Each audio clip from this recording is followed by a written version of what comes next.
Hi,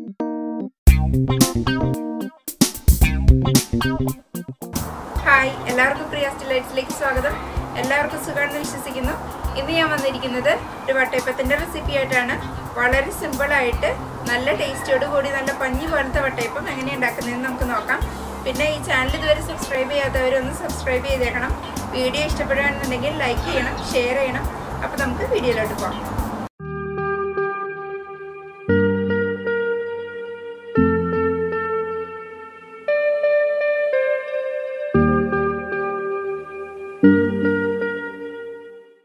വട്ടയപ്പം ഉണ്ടാക്കാൻ വേണ്ട സാധനങ്ങൾ എന്തൊക്കെയാണെന്ന് നോക്കാം. 2 കപ്പ് ഇഡ്ഡലി റൈസ് ഞാനൊരു 3 മണിക്കൂർ നേരം കുതിർത്ത് വെച്ചേക്കുന്നതാണിത്.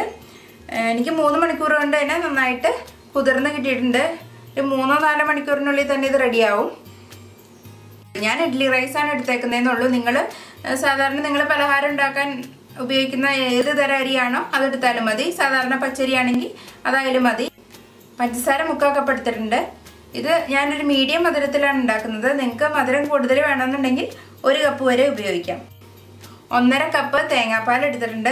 ഇതിന് വേണ്ടിയിട്ട് ഞാൻ 1 കപ്പ് തേങ്ങ 1/4 കപ്പ് വെള്ളം ചേർത്ത് പിഴിഞ്ഞെടുത്തതാണ്. പിന്നെ അല്ലാണ്ട് സെപ്പറേറ്റ് 1 കപ്പ് തേങ്ങ ചിരകിയത് വേണം. 1/4 ടീസ്പൂൺ ഏലക്ക പൊടിച്ചത് വേണം. 1/4 ടീസ്പൂൺ ഉപ്പും വേണം. പിന്നെ ഇതിലേക്ക് ഞാൻ ഒരു 1/2 ടീസ്പൂൺ ഇൻസ്റ്റൻറ്റ് ഈസ്റ്റും ആഡ് ചെയ്യുന്നുണ്ട്. അപ്പോൾ ഇനി നമുക്ക് മാവ് തയ്യാറാക്കിയെടുക്കാം. അരി അരയ്ക്കാൻ പോകുന്നത് 2 ബാച്ചായിട്ടാണ്.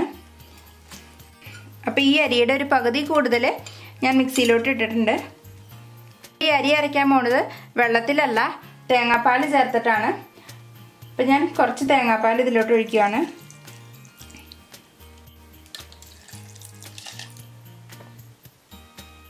ഇത് അരച്ചെടുക്കുമ്പോൾ നമ്മൾ പ്രത്യേകം ശ്രദ്ധിക്കേണ്ടത് എന്താണെന്ന് വെച്ചിട്ടുണ്ടെങ്കിൽ നമ്മൾ ഒത്തിരി വെള്ളം അല്ലെങ്കിൽ തേങ്ങാപ്പാൽ ചേർത്ത് ഇത് അരച്ചെടുക്കരുത്. അങ്ങനെ വരുമ്പോൾ അരി നന്നായിട്ട് അരഞ്ഞു കിട്ടൂല. അതുകൊണ്ട് ആദ്യം തന്നെ കുറച്ച് ചേർത്ത് നോക്കാം. എന്നിട്ട് വേണമെങ്കിൽ മാത്രം വീണ്ടും തേങ്ങാപ്പാൽ ചേർത്താൽ മതി. എപ്പോഴും നിങ്ങൾ അരയ്ക്കുമ്പം ഈ അരിയുടെ തന്നെ സെയിം അളവിൽ വെള്ളം നിൽക്കുന്നതായിരിക്കും നല്ലത്. ഇപ്പം ഞാൻ ഏകദേശം ഒരു 3/4 കപ്പോളം തേങ്ങാപ്പാൽ ഒഴിച്ചിട്ടുണ്ട്. ഇനി ഇത് ഞാൻ അരച്ചു കൊണ്ടുവന്നിട്ട് കാണിച്ചു തരാം. ഇതിപ്പോൾ ഞാൻ നന്നായിട്ട് അരച്ച് കൊണ്ടുവന്നിട്ടുണ്ട്. നമ്മളിങ്ങനെ നോക്കുമ്പോൾ നല്ല സ്മൂത്ത് പേസ്റ്റ് ആയിട്ടിരിക്കണം. ഇനി ഇത് നമുക്ക് ഒരു പാത്രത്തിലേക്ക് പകർത്താം.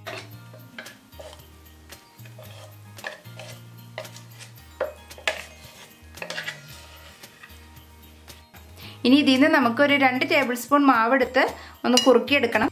അപ്പോൾ നമ്മൾ അരച്ച് വെച്ച മാവിൽ നിന്ന് 2 ടേബിൾ സ്പൂൺ മാവ് ഞാൻ ഈ പാത്രത്തിലോട്ട് ഇട്ടിട്ടുണ്ട്. അതിലേക്ക് 1/2 കപ്പ് വെള്ളവും ഒഴിച്ചിട്ടുണ്ട്. ഇതിനി നമുക്ക് ചെറിയ തീയിൽ വെച്ച് ഒന്ന് കുറുക്കിയെടുക്കാം.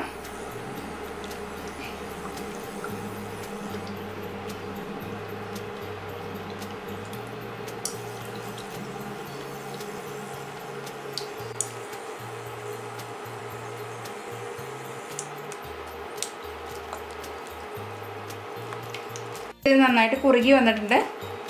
നമുക്ക് ഇത്ര മതി. ഇതിൻ്റെ ചൂട് നന്നായിട്ട് മാറിയിട്ടുണ്ട്. ഇനി നമുക്ക് ബാക്കിയുള്ളതും കൂടി അരച്ചെടുക്കാം. മിക്സിയുടെ ജാറിലേക്ക് ബാക്കി ഉണ്ടായിരുന്ന അരി ചേർത്തിട്ടുണ്ട്. ഇനി ഇതിലേക്ക് നമ്മൾ കാച്ചി വെച്ചിരിക്കുന്ന കുറുക്ക് ചേർക്കാം. ഇതിലേക്ക് നമ്മൾ എടുത്തു വെച്ച 1 കപ്പ് തേങ്ങ ചിരകിയത് ചേർക്കാം. ഇനി 3/4 കപ്പ് പഞ്ചസാര, ഇതിലേക്ക് 1/2 ടീസ്പൂൺ ഇൻസ്റ്റൻറ്റ് ഈസ്റ്റും ചേർക്കുന്നുണ്ട്.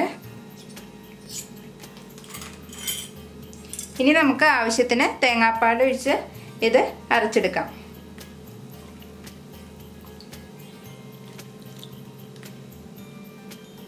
ഇപ്പം ഞാൻ 1/2 കപ്പും കൂടി തേങ്ങാപ്പാൽ ചേർത്തിട്ടുണ്ട്.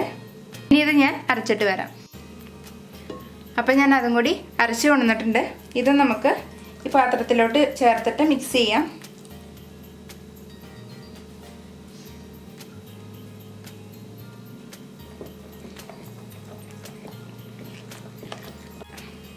അപ്പം നമ്മൾ ഇതിലേക്ക് മൊത്തം 1/4 കപ്പ് തേങ്ങാപ്പാൽ ചേർത്തിട്ടുണ്ട്. ഇതാണ് നമ്മുടെ ബാറ്ററിൻ്റെ കൺസിസ്റ്റൻസി. ഇത്രയും മതി. ഇനി ഇത് ഫെർമെൻറ്റ് ചെയ്ത് വരുമ്പോഴത്തേനും ഒന്നും കൂടി ലൂസാവും. ഇതിനി നമുക്ക് മൂടി വെച്ച് പൊങ്ങാൻ വേണ്ടിയിട്ട് വെക്കാം. ഞാനിവിടെ ഇപ്പോൾ UK-ലായതുകൊണ്ട് ഞാൻ സാധാരണ ഓവനിൽ ലൈറ്റ് ഇട്ടാണ് വെക്കാറ്. ഒരു 3 മണിക്കൂർ മുതൽ 4 മണിക്കൂർ വരെ സമയത്തിനുള്ളിൽ ഇത് പൊങ്ങി വരാറുണ്ട്. അപ്പം നിങ്ങൾ എവിടെയാണ് സാധാരണ പൊങ്ങാൻ വെക്കാറെന്ന് വെച്ചാൽ അവിടെ വെക്കുക. എന്നിട്ട് ഒരു 3 മണിക്കൂർ കഴിയുമ്പം നമുക്കൊന്ന് എടുത്ത് നോക്കാം. അപ്പം നമ്മൾ മാവ് പൊങ്ങാൻ വെച്ചിട്ട് ഇപ്പം 3 മണിക്കൂർ കഴിഞ്ഞിട്ടുണ്ട്. നമ്മുടെ മാവ് ഇതാ നന്നായിട്ട് പൊങ്ങി വന്നിട്ടുണ്ട്. ഇനി ഇതിലേക്ക് 1/4 ടീസ്പൂൺ ഉപ്പ് ചേർത്ത് കൊടുക്കണം. പിന്നെ ചേർക്കുന്നത് 1/4 ടീസ്പൂണോളം ഏലക്ക പൊടിച്ചതാണ്. ഏലക്ക പൊടിച്ചതിന് അങ്ങനെ അളവില്ല.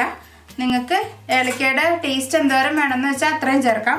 1/4 മുതൽ 1/2 ടീസ്പൂൺ വരെയും ചേർക്കാം. ഇനി ഇത് നന്നായിട്ടൊന്ന് മിക്സ് ചെയ്യാം.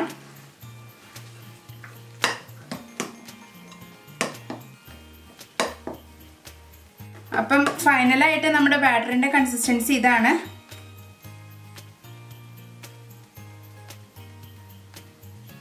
ഓക്കെ, ഇനി നമുക്ക് ഇത് സ്റ്റീൽ പ്ലേറ്റിലേക്ക് ഒഴിച്ചിട്ട് അപ്പച്ചമ്പിൽ വെച്ച് വേവിച്ചെടുക്കാം.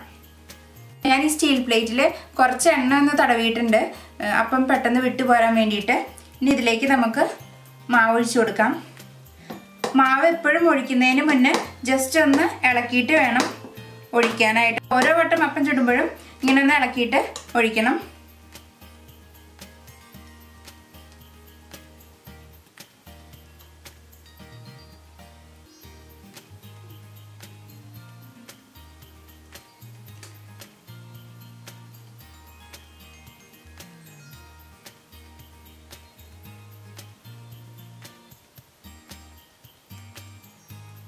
നിങ്ങൾക്ക് ഇഷ്ടമുള്ള തിക്നെസ്സിൽ ഇത് ഉണ്ടാക്കാം. ഞാനിപ്പോൾ 3 തവി ഒഴിച്ചിട്ടുണ്ട്. ഞാനിപ്പോൾ ഒരു അപ്പച്ചമ്പ് അടുപ്പത്ത് വെച്ചിട്ടുണ്ട്. ഇതിലേക്ക് ഞാൻ നല്ല ചൂടുള്ള വെള്ളമാണ് ഒഴിച്ചേക്കുന്നത്, അത് പെട്ടെന്നാവാൻ വേണ്ടിയിട്ട്. എൻ്റെ അപ്പച്ചമ്പിൽ ഈ 2 സ്പൂൺ വെച്ചില്ല എന്നുണ്ടെങ്കിൽ നമ്മൾ പാത്രം വെക്കുമ്പോൾ ഇത് ചെരിഞ്ഞു പോകും. അതുകൊണ്ട് അതൊന്ന് അഡ്ജസ്റ്റ് ചെയ്യാൻ വേണ്ടിയിട്ടാണ് ഞാൻ വെച്ചേക്കണേ. ഇനി നമുക്ക് ഈ സ്റ്റീൽ പ്ലേറ്റ് ഇതിൻ്റെ മീതയിലോട്ട് വെക്കാം.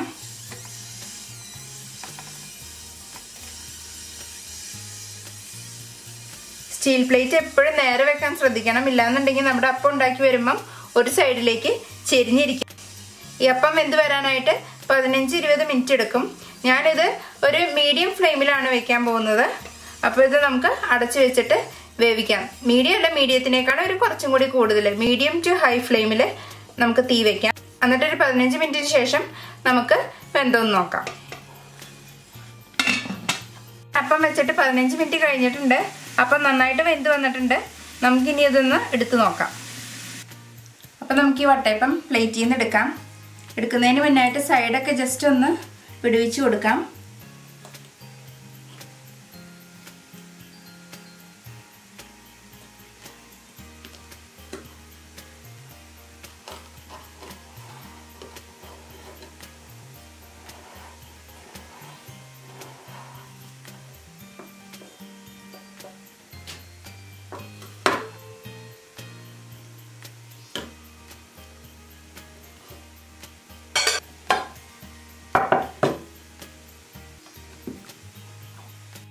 ഇനി നമുക്ക് ബാക്കിയുള്ളതും കൂടി ഇങ്ങനെ ഉണ്ടാക്കിയെടുക്കാം. ഇതിനകത്ത് ഞാൻ കുറച്ച് കാഷ്യൂസ് വെച്ചിട്ടുണ്ട്. അത് നിങ്ങൾക്ക് ഇഷ്ടമുള്ള സാധനങ്ങൾ ഇടാം. മുന്തിരി ഇടാം, ഇതിനകത്ത് ചെറി ഇടാം. അപ്പം നിങ്ങളുടെ ഇഷ്ടം അനുസരിച്ച് ചെയ്യാം. നമ്മുടെ വട്ടയപ്പൊക്കെ ഇവിടെ റെഡി ആയിട്ടുണ്ട്. നല്ല എളുപ്പമാണ് ഉണ്ടാക്കാനായിട്ട്. നല്ല സോഫ്റ്റ് ആണിത്. അപ്പം എല്ലാവരും ട്രൈ ചെയ്ത് നോക്കി അഭിപ്രായം പറയണം. ഞാനിതൊന്ന് ട്രൈ ചെയ്ത് നോക്കുകയാണ്.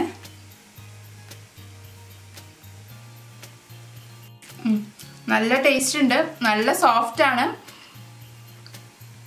തേങ്ങാപ്പാലിൻ്റെ ഒക്കെ ടേസ്റ്റ് നന്നായിട്ടുണ്ട്. ഇതിന് മധുരമൊക്കെ പാകമാണ്. അപ്പം എല്ലാവരും എന്തായാലും ട്രൈ ചെയ്ത് നോക്കുക, അഭിപ്രായങ്ങൾ പറയാം. ഇനി നമുക്ക് അടുത്ത വീഡിയോ ആയിട്ട് വീണ്ടും കാണാം. Thank you.